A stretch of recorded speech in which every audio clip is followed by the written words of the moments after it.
Bismillahirrahmanirrahim. Assalamualaikum warahmatullahi wabarakatuh. Alhamdulillahirabbil alamin. Wassalatu wassalamu ala nabiyyina wa Muhammadin wa ala alihi wa ashabihi wa man tabi'ahum bi ihsan ila yaumiddin. Amma ba'd. Kaum muslimin wal muslimat jamaah salat maghrib rahimani wa rahimakumullah.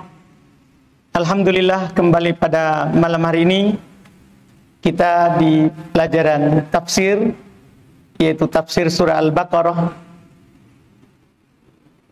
Di malam hari ini kita akan masuk di ayat ke-30.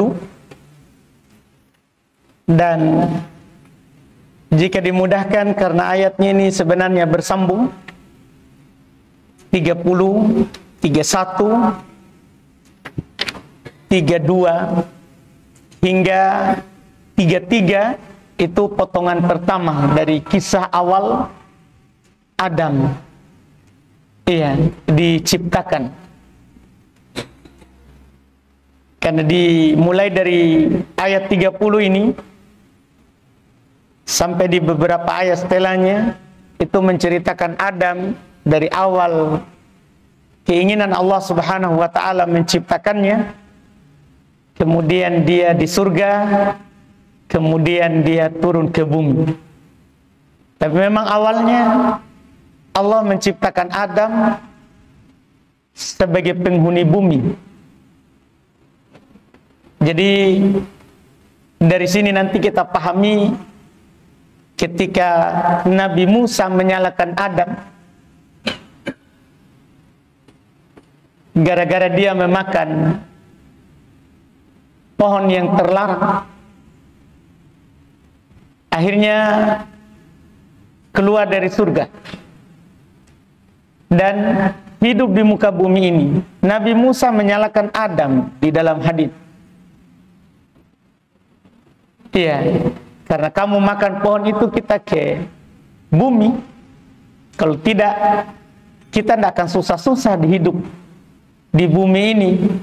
Kita akan hidup dengan nikmat di dalam surga. Tapi Adam menyatakan kepada Nabi Musa, hal talumuni ala syai'in qad kataballahu li qabla an khalaqas samawati wal arda. Apakah kamu mencela saya terhadap perkara yang memang Allah telah tuliskan untukku sebelum diciptakan langit dan bumi? Maka Nabi Musa pun diam. Karena ini memang sudah takdir. Kita lihat ini sekarang dari ayat 30 ini akan nampak memang Adam dicipta bukan untuk menetap di surga, tapi untuk diturunkan ke bumi. Nanti pada waktunya maka akan kembali ke surga. Allah berfirman, a'udzubillahi minasyaitonirrajim.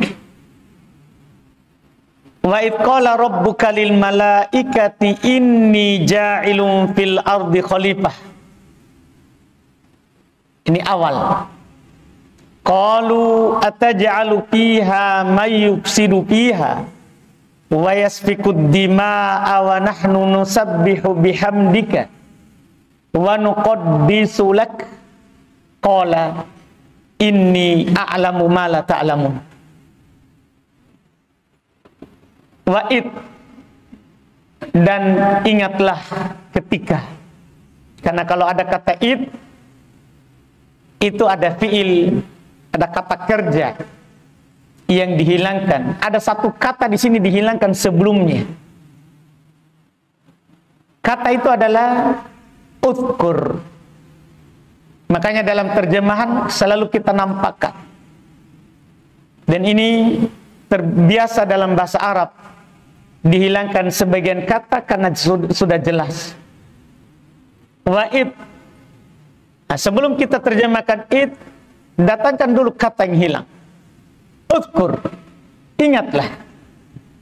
Id, ketika qala rabbuka, Rabbmu berkata. Di awal ini terdapat penetapan bahwa Allah itu berbicara. Allah tidak bisu. Karena di sini lihat, iqala rabbuk, ketika Rabbmu berkata, Allah punya suara, Allah punya ucapan, ada suaranya, ada hurufnya, iya. Dan ingatlah ketika Rabbuka, Rabb maknanya pencipta, pengatur, penguasa. Ingatlah ketika Rabbmu, penciptamu. Kamu di sini Nabi Muhammad. Iya, di sini disandarkan Allah kepada Nabi kita. Ini namanya idopatut tasyrif, penyandaran pemuliaan, menunjukkan Nabi kita adalah manusia yang paling mulia karena Allah sandarkan dirinya kepada Nabi kita. Ini secara lafaz. Ingatlah ketika Rabbuka qala, Rabbmu, pencipta, pengatur, penguasanya kamu berkata, lil malaikah, terhadap malaikat. Malaika itu kata jamak, bukan kata tunggal. Dia jamak dari kata malak atau malak. Iya, seorang malaikat malak atau malak yang berasal dari kata ma'lak, iya, yaitu yang bermakna asalnya adalah utusan. Karena malaikat itu utusan Allah dengan berbagai macam, ya, tugasnya. Ada yang ditugaskan untuk membawa wahyu seperti Jibril, atau ada yang bertugas menurunkan hujan, menumbuhkan tumbuhan seperti Mikail. Ada yang bertugas meniup, ya, sangkakala nanti ketika datang masanya seperti Israfil. Ada yang tentunya meniupkan ruh, ya, dan ada yang mencabut ruh. Intinya dia utusan. Karena malaika, seperti yang saya katakan tadi, ini adalah bentuk jamak. Malaikat-malaikat atau para malaikat. Kata tunggalnya malak atau maklak pada dasarnya, yang bermakna ar-risalah, utusan. Itu makna dasar malaikat. Kata Allah, ingatlah ketika pencipta, pengatur, penguasamu berkata kepada para malaikat. Karena malaikat duluan yang dicipta. Dicipta dari cahaya. Kemudian iblis dicipta dari api. Kemudian bapak kita Adam. Nah, ini pengabaran Allah sebelum menciptakan Adam. Wa id qala rabbuka lil malaikah. Ingatlah ketika Rabbmu, ya, kita bilang Rabb, ya, lebih bagus daripada kita bilang Tuhan. Karena kalau Tuhan satu arti, kalau Rabb maknanya lebih luas daripada Tuhan. Pencipta, pengatur, penguasa. Ingatlah ketika Rabbmu berkata kepada malaikat, inni ja'ilun fil ardi khalifah. Saya, kata Allah kepada malaikat, akan menciptakan di muka bumi khalifah. Apa makna khalifah? Kalau kita buka tafsir, para ulama tafsir, khalifah tiga artinya. Salah satu darinya nanti kita bisa ambil itu. Tidak keluar dari tiga makna itu. Makna pertama, Al-Khalifah bermakna dia adalah yakhluqullah. Dialah yang akan menjadi pengganti Allah di muka bumi sebagai orang yang menyampaikan syariat Allah. Itu makna khalifah. Itu makna khalifah. Dia adalah yang menyampaikan risalah Allah di muka bumi ini. Ini makna pertama. Yang menyampaikan hukum Allah di muka bumi ini. Ini makna khalifah yang pertama. Makna kedua, khalifah di muka bumi bermakna yakhluqu man sabaqah, yang akan menggantikan makhluk penghuni bumi sebelumnya. Karena di dalam sebagian tafsir dikatakan sebelum manusia diturunkan ke bumi ini, banyak makhluk yang lain penghuninya.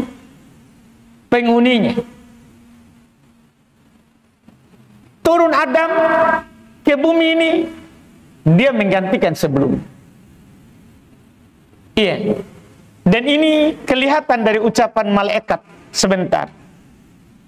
Ataj'alu fiha may yufsidu fiha wa yasfikud dima. Ini ucapan sebentar. Apa kamu akan menciptakan di bumi yang akan menumpahkan darah?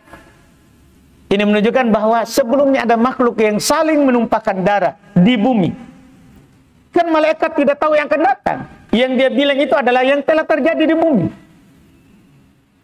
Itu tafsir kedua. Khalifah adalah penerus di bumi, pengganti makhluk sebelum.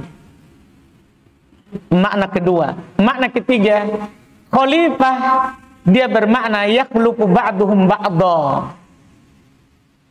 Karena mereka sebagian yang menggantikan sebagian yang lain. Artinya yatanasalun fil ard. Mereka akan memiliki keturunan di bumi. Kita lihat kita sekarang di masjid ini, tidak sama umur tak. Sebagian kita menggantikan sebagian yang lain.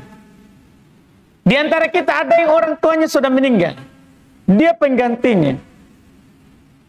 Dan mirip dengan muka bapaknya, mirip dengan muka ibunya, kalau tidak mirip dengan kakek-kakeknya. Begitu. Naz'ahu irkun, kata Nabi. Ada kemiripan dari sisi irk, dari sisi darah. Sehingga kita ini menggantikan, bukan ruh kita, ruhnya bapak ya, ruhnya ibu kita sebelumnya, enggak. Itu keyakinan yang salah itu. Keyakinannya, ya, di sana ada orang yang tidak meyakini akan adanya hari kebangkitan. Yaitu kalau wafat, nanti ruhnya itu masuk lagi di yang lain. Iya, keyakinannya siapa itu? Ada orang keyakinan sana, kalau di istilah orang sesatnya mereka adalah dahriyun. Dahriyun. Iya, yang kalau kita lihat nonton film itu bangkit kembali, katanya ruhnya nenek moyangnya di situ masuk. Setiap berapa puluh tahun? Ya. 100 atau 50 tahun di keyakinan mereka. Enggak. Itu ruh baru.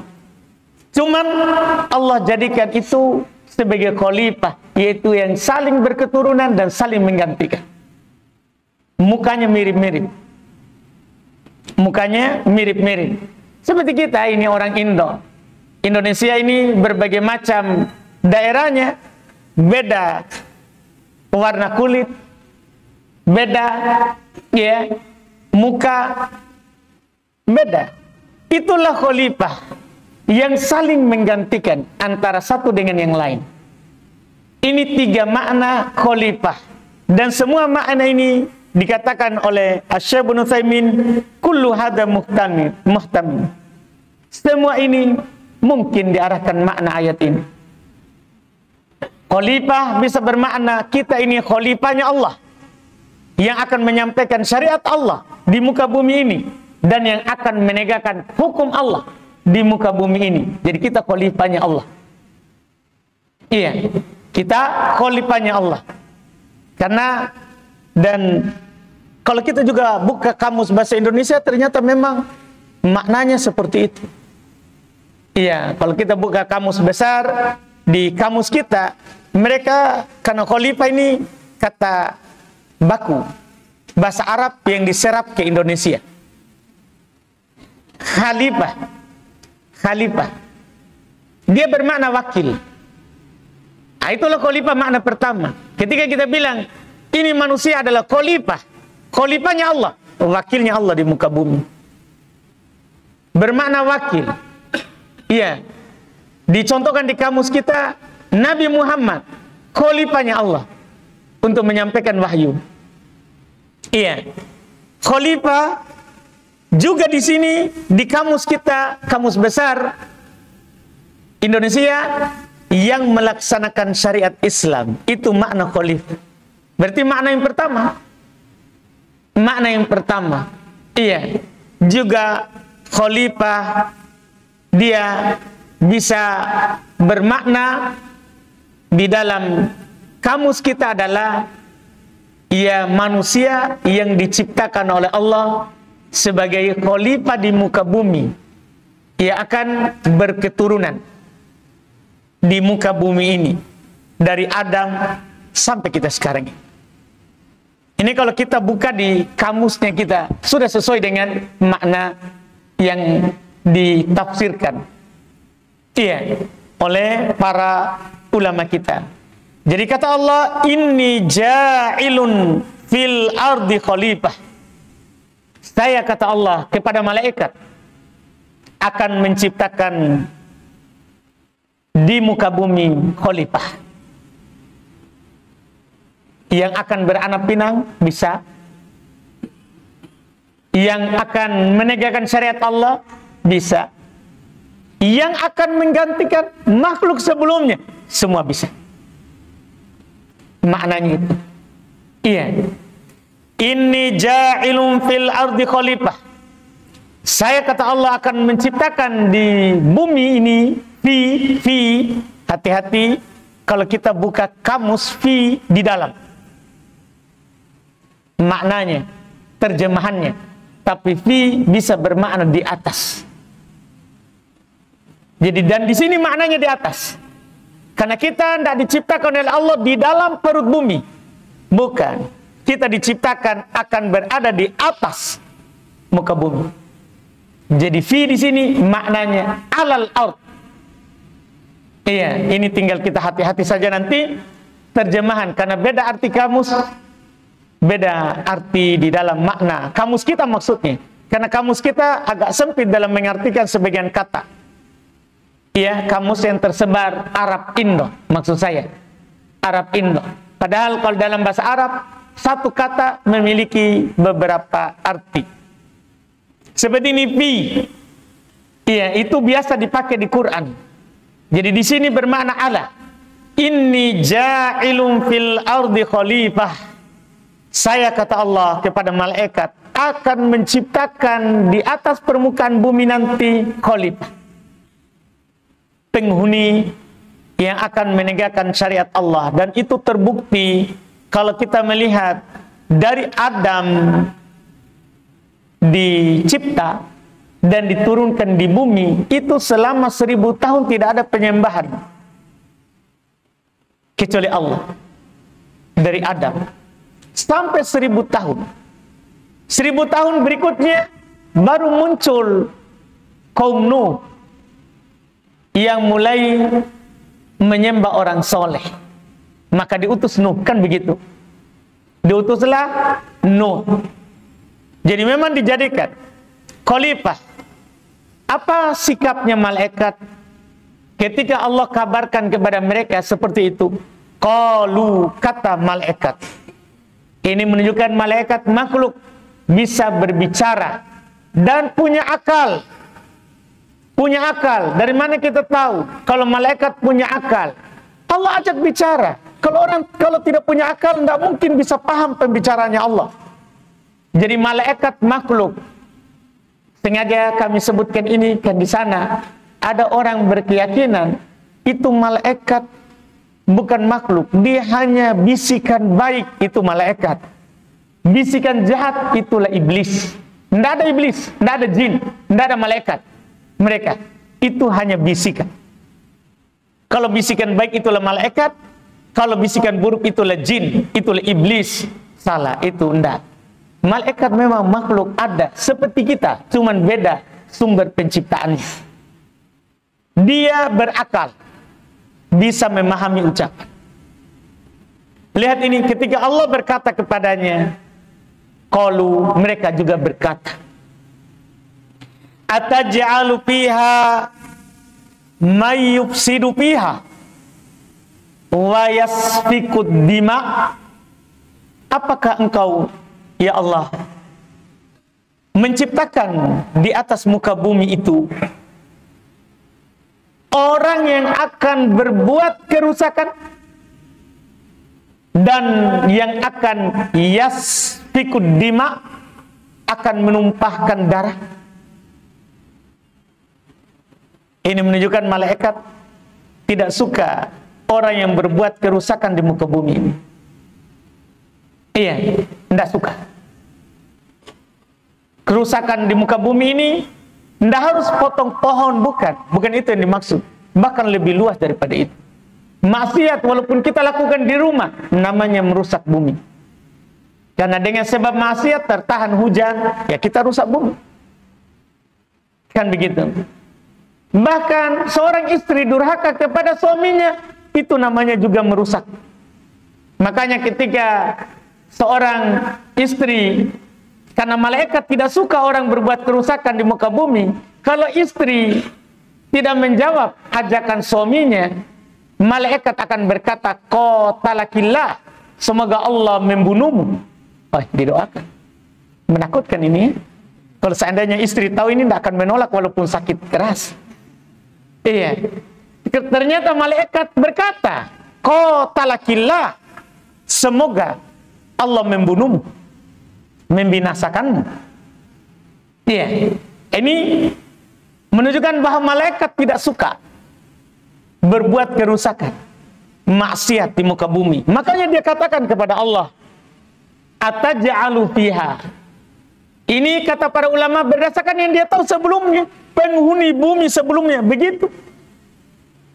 Makanya malaikat berkata bukan karena dia tahu perkara gaib, ini berdasarkan yang dia tahu sebelumnya, karena malaikat tidak tahu yang akan datang.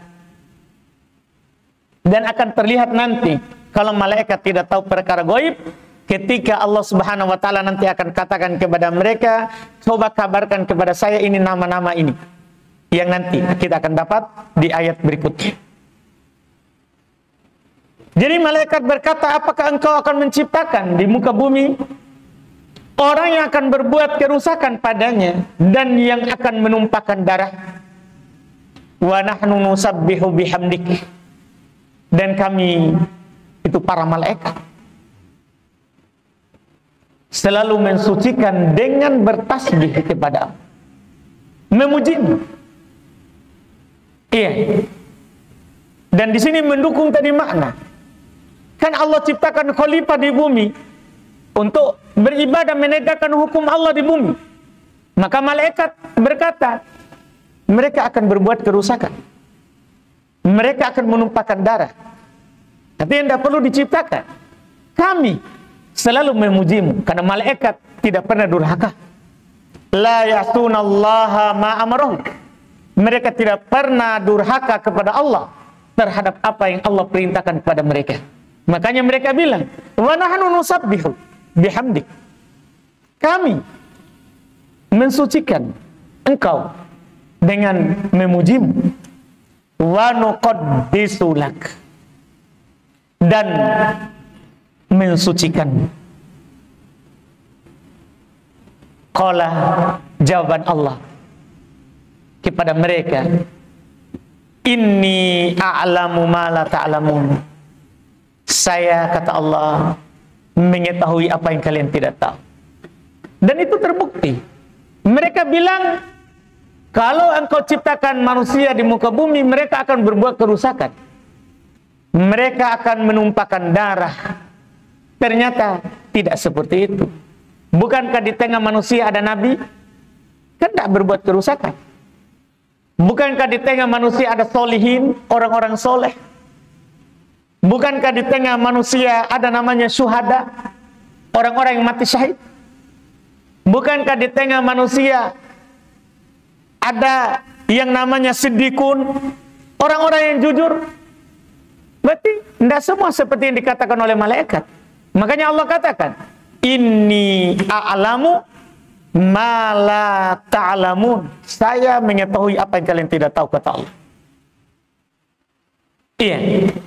Dan setelah itu Allah Subhanahu wa taala menampakkan kepada malaikat apa yang mereka tidak tahu dan Allah tahu. Di ayat setelahnya itu namanya penegakan hujjah. Jadi kesimpulannya, ringkasnya, jadilah Allah Subhanahu wa taala ciptakan Adam dari tanah tentunya. Setelah Allah ciptakan Adam, karena ini langsung ini ya, tidak disebutkan karena di surah lain nanti diceritakan diciptakan dari mana, tanah apa. Di surat yang lain, di sini ini cuman Allah kabarkan kepada malaikat, saya akan menciptakan khalifah, penghuni bumi.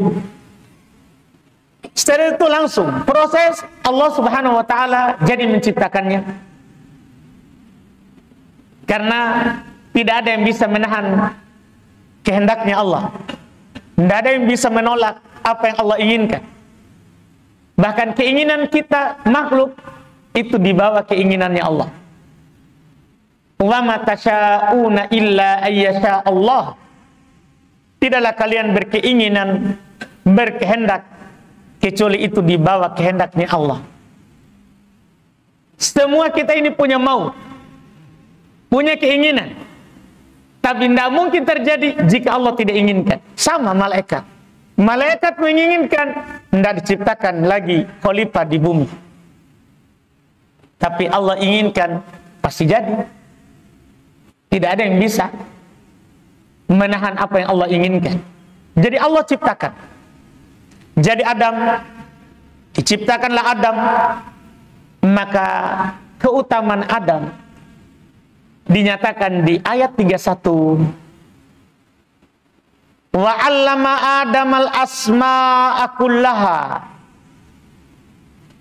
Tsumma 'aradahum 'alal malaikati faqala ambi'uni bi asma'i haula'i in kuntum shadiqin.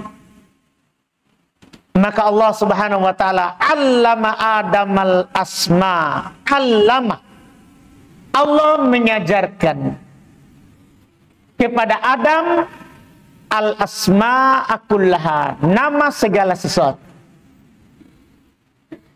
Satu, di awal ini ayat 31 menunjukkan kalau kita punya ilmu, itu Allah ajarkan. Kita hanya menempuh sebab. Kita keluar dari rumah kita, hadiri majelis ilmu. Kalau ada ilmu yang kita dapat, Allah yang ajarkan kita, bukan saya. Karena kalau Allah tidak inginkan kita dapat ilmu, biar saya ngomong, kita tidak dapat. Bahkan hadir sekalipun, kita pulang, mungkin ada keluarga tanya di rumah, apa tadi yang bilang Ustaz? Enggak tahu, pokoknya tadi ada Ustaz ketawa, terbalik mejanya. Itu kita ingat mungkin. Tapi yang saya sampaikan, kenapa begitu? Ilmu itu dari Allah. Kita ini hanya penempuh sebab. Di sini Allah Subhanahu wa taala menunjukkan kepada kita semua, utamanya itu berilmu. Kenapa Adam nanti dilebihkan atas malaikat? Bahkan nanti di setelah ayat 33 itu malaikat diperintahkan untuk sujud kepada Adam. Kita tahu kenapa? Ilmu. Karena dia punya ilmu yang Allah ajarkan kepadanya. Maka di sini Allah ingin menampakkan bahwa Allah ciptakan Adam bukan berbuat kerusakan. Maka Allah mengajarkan kepada Adam nama segala sesuatu yang ada waktu itu. Tsumma aradahum 'alal malaikah. Kemudian Allah Subhanahu wa taala menghadapkan segala sesuatu tadi itu kepada malaikat. Malaikat. Faqala, dan Allah berkata kepada mereka, ambiuni, coba beritakan kepada saya, biasma'i haula. Kan malaikat tidak dikasih tahu dulu namanya. Itu juga menunjukkan bahwa malaikat tidak punya ilmu jika Allah tidak ajarkan kepadanya ilmu. Tidak punya juga. Maka Allah berkata kepada malaikat, beritakan, kabarkan kepada saya nama-nama ini, mereka ini. In kuntum shodikin, jika memang kalian jujur. Jika memang kalian jujur. Ini ucapan Allah kepada malaikat. Apa jawaban malaikat? Dan ini Allah tidak kasih tahu, saya sudah ajarkan adab. Enggak. Pokoknya Allah katakan kepada malaikat, dalam keadaan Adam sudah diajarkan ilmu itu. Malaikat ditanya, coba kasih tahu saya nama mereka benda-benda ini. Apa jawaban malaikat? Qalu subhanak la ilma lana illa ma 'allamtana innaka antal alim al hakim. Pernyataan yang begitu mendalam dari malaikat. Qalu, mereka berkata, subhanak, maha suci engkau. La ilma lana. Kalau orang tahu bahasa Arab, ini la, namanya la nafilil jins. La yang menafikan seluruhnya. La ilma, yang dia nafikan ilmu. Tidak ada sama sekali ilmu lana bagi kami. Illa ma'allamtana, kecuali apa yang engkau ajarkan kepada kami. Jadi malaikat juga tidak punya ilmu kalau Allah tidak kasih tahu itu ilmu. Seperti kita. Kita tidak tahu ilmu kalau tidak dikasih tahu. La ilma lana illa ma'allamtana. Ini juga adab. Kalau kita tidak punya ilmu, jangan bilang tahu atau jangan bilang jawab. Jangan katakan apa. Bilang la ilma lana illa ma'allamtana. Kalau Allah. Kalau kepada orang, wallahu alam. Allah yang mengetahui. Malaikat saja yang dekat kepada Allah, mereka berkata, kami tidak sama sekali punya ilmu tentang itu, kecuali apa yang engkau ajarkan kepada kami. Kemudian dia memuji Allah. Innaka, sungguh ya Allah, engkau antal alim. Padahal sudah ada kaya. Kemudian diulang lagi antanya. Ini namanya taukid, penguat. Sungguh, sungguh begitu. Karena inna sudah penguat. Inna itu sudah maknanya sungguh. Ditambah lagi anta, diulang. Dan dia memisahkan antara isimnya inna dan khobarnya. Menunjukkan faedah dan makna pengkhususan. Ini kalau mau diuraikan lebih banyak kalau dari sisi bahasanya. Sungguh. Sungguh. Hanya engkau al-alim. Begitu. Hanya engkaulah yang punya ilmu. Dan al-hakim, yang maha bijaksana. Ya kalau engkau menginginkan ada khalifah di bumi, maka itu di atas hikmahmu. Engkaulah yang meletakkan segala sesuatu pada tempatnya. Di sini langsung nampak. Langsung nampak. Artinya dari sisi lain Allah ingin menampakkan bahwa ini saja yang ada di hadapannya, dia tidak tahu namanya. Apalagi mau menghukumnya apa yang akan ada di bumi. Makanya mereka langsung katakan, engkaulah yang maha mengetahui, engkaulah yang maha hakim, yang maha bijaksana, yang menempatkan sesuatu itu pada tempatnya. Adapun kami tidak memiliki apapun dalam hal itu. Ini ucapan malaikat. Kemudian Allah Subhanahu wa taala mengatakan kepada Adam, dan ini kita jadikan penutup kajian. Bunyi ya? Enggak jadi. Ya, enggak jadi. Nanti kita sambung lagi insyaallah. Seharusnya ayat 33 ya. Mungkin tadi kita terlalu panjang ayat pertama itu ya. Iya, enggak apa-apa. Kita lanjutkan lagi nanti bagaimana Allah Subhanahu wa taala menampakkan keutamaan Adam dengan Adam menyampaikan kepada mereka nama segala sesuatu tadi yang Allah Subhanahu wa taala telah ajarkan kepadanya. Kita ambil lagi di pekan depan insyaallah. Semoga dimudahkan dan kita lanjut di tanya jawab. Kita adzan dulu. Tanya jawab sini. Bismillah. Ustadz izin bertanya, qadarullah beberapa hari yang lalu saya mengalami keguguran dan baru sebulan lebih saya kandung. Yang baru sebulan lebih saya kandung. Apakah janin saya sudah bisa memberikan syafaat kelak di akhirat nanti? Belum, kan ini belum manusia. Jadi keguguran, ada beberapa hukum terkait dengan keguguran sebelum 4 bulan, sebelum genap 3 kali 40 hari. Kalau dihaditkan 3 kali 40 hari, yaitu 4 bulan kalau kita, cuman bulan Islam, bulan langit. Bukan bulan kalender Masehi, bukan. Karena kadang bulan kalender Masehi ada 31-nya.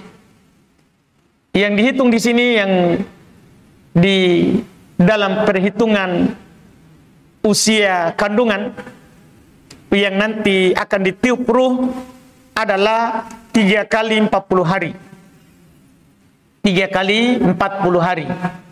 Jika 3 kali 40 hari itu akan diutus oleh Allah malaikat yang meniupkan ruhnya, menuliskan rezekinya, dia orang yang berbahagia atau orang yang akan hidup sengsara.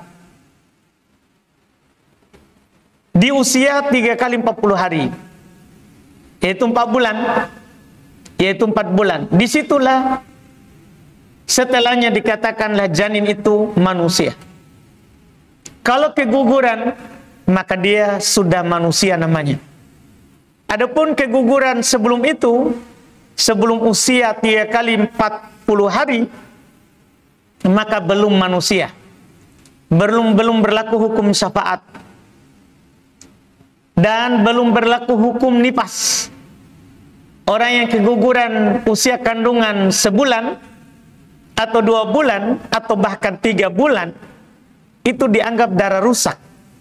Karena itu belum jadi daging, masih darah. Jadi terhitung bukan nifas. Dia tetap wajib sholat, tetap berpuasa kalau di Ramadan, dan tetap langsung boleh suaminya isi yang baru. Ya, walaupun masih ada darah yang keluar. Karena itu bukan nifas. Ya, bukan nifas. Itu hanya terhitung darah rusak. Wallahu a'lam.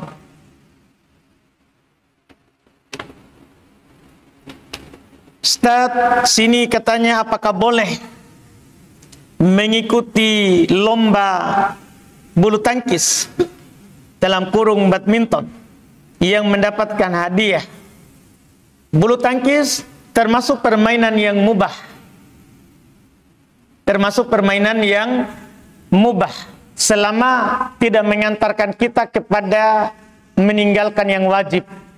Kalau kita main bulu tangkis badminton misalnya, adzan kita terus saja tanggung mini, itu haram jadi. Tapi kalau kita tidak mengantarkan permainan itu, tidak mengantarkan kita kepada meninggalkan yang wajib, maka itu permainan yang mubah. Tinggal sekarang kita membicarakan hadiahnya. Pertama, hadis pokok di dalam masalah ini adalah ucapan Nabi Sallallahu Alaihi Wasallam, la sabaqa illa fi khufin au hafirin au naslin. Nabi menyebutkan 3 yang boleh diperlombakan dan boleh ada hadiah.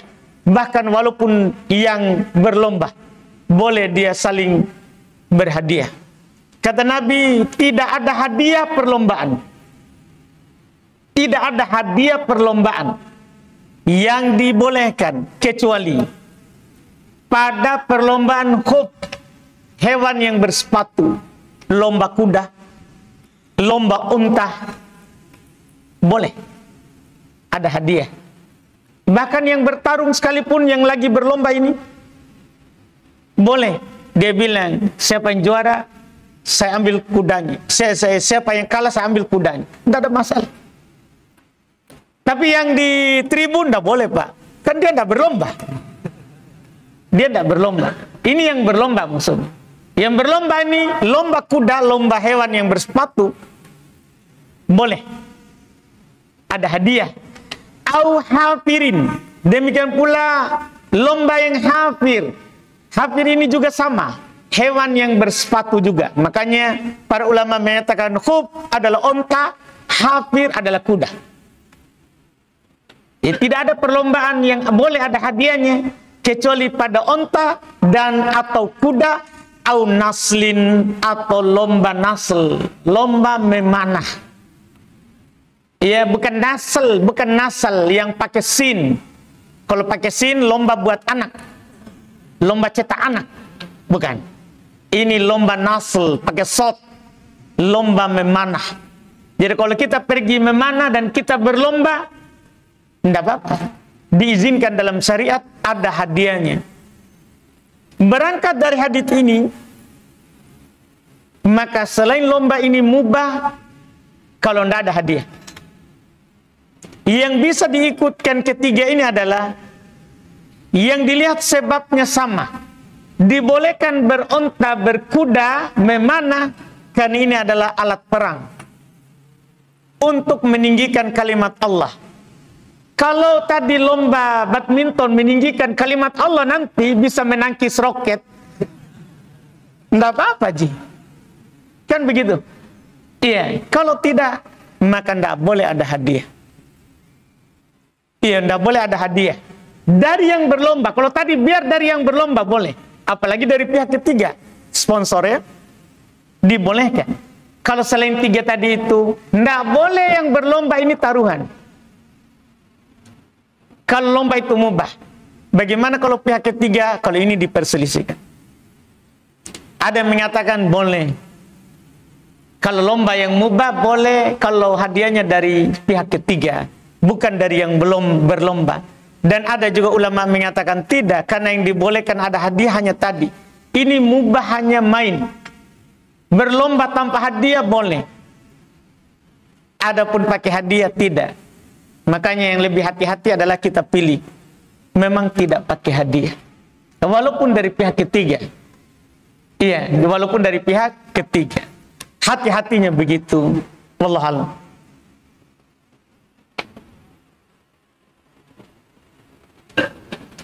Ustaz, apa hukumnya kita ikut memilih RT atau RW? Karena kita tahu calonnya itu orang yang rajin sholat. Kalau kita tidak pilih gimana? Apa yang terjadi? Kan begitu, Pak? Iya, kita sebenarnya menyatakan kita tidak ikut karena ada pelanggaran dalam pemilihan RT itu. Makanya kita tidak ikut. Apa itu pelanggarannya? Yang paling ringan ini, Pak. Di dalam Islam itu dibedakan persaksian. Ini kan babnya persaksian. Bab pilih memilih ini persaksian, Pak. Di dalam Islam, persaksian laki-laki itu beda dengan perempuan. Di Islam. Makanya kalau saya yakin, kita bertanya kepada saya adalah hukum Islam. Maka yang saya akan jelaskan ini hukum Islam. Karena saya bukan hakim di pengadilan yang hukum tata negara, bukan. Saya tidak menjawab kita sekarang sebagai hakim di pengadilan. Saya cuma ustaz yang akan menjawab kita sesuai dengan hukum Islam saja. Hukum Islam saja, bukan hukumnya negara. Jangan sampai nanti kita bawa ke negara. Iya, ini pemberontak itu ustadz yang sana. Iya, enggak, bukan. Ini hanya hukum Islam. Iya. Islam, Pak, membedakan dalam bab persaksian laki-laki dan perempuan. Islam itu persaksian perempuan akan dianggap kalau dia 2 orang. Sementara dalam pemilihan tadi ke Pak RT itu apa? Sama nggak laki-laki dan perempuan? Atau laki-laki semua yang pilih? Gabung Pak Yani ya. Terus sama nilainya Pak Yani, atau 2 perempuan pun baru ternilai dengan 1 laki-laki? Sama aja. Berarti kita tidak bersaksi atas yang salah. Karena sama. Orang beriman ciri-cirinya ibadur rahman la yashhaduna zur, tidak menyaksikan yang namanya dusta. Kedustaan apa yang melanggar persaksian tadi? Yang lebih besar daripada itu. Makanya kita tidak ikut. Kalau ada alhamdulillah terpilih RT, alhamdulillah kita taati. Kita taati. Kalau sudah terpilih, karena siapapun yang terpilih wajib kita taat. Bagaimanapun cara naiknya. Walaupun dia memberontak misalnya, berhasil naik, kita taat. Kita taat, karena beda masalah memilih sama mentaati yang sudah naik. Iya, itu wallahualam. Kalau kita mau hanya meminta pandangan saja, hanya meminta pandangan, itu persaksian masuknya di situ.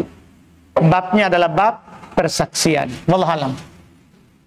Setelah itu urusan kami berikutnya. Alhamdulillah.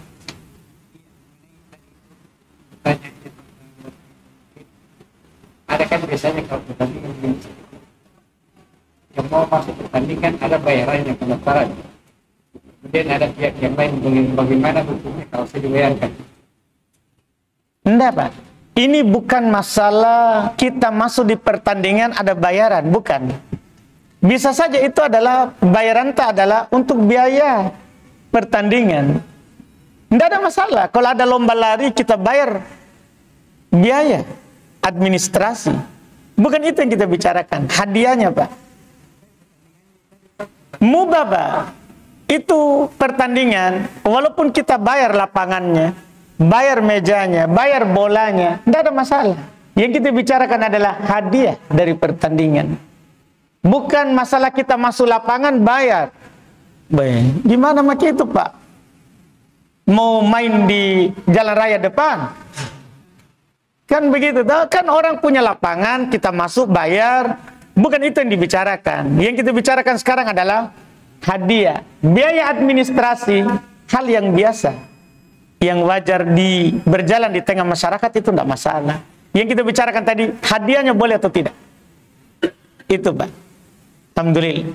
Kita cukupkan, alhamdulillah. Mudah-mudahan bermanfaat. Insyaallah kita lanjut lagi di pertemuan akan datang. Subhanallah, hamdik, syada la ilaha illa anta,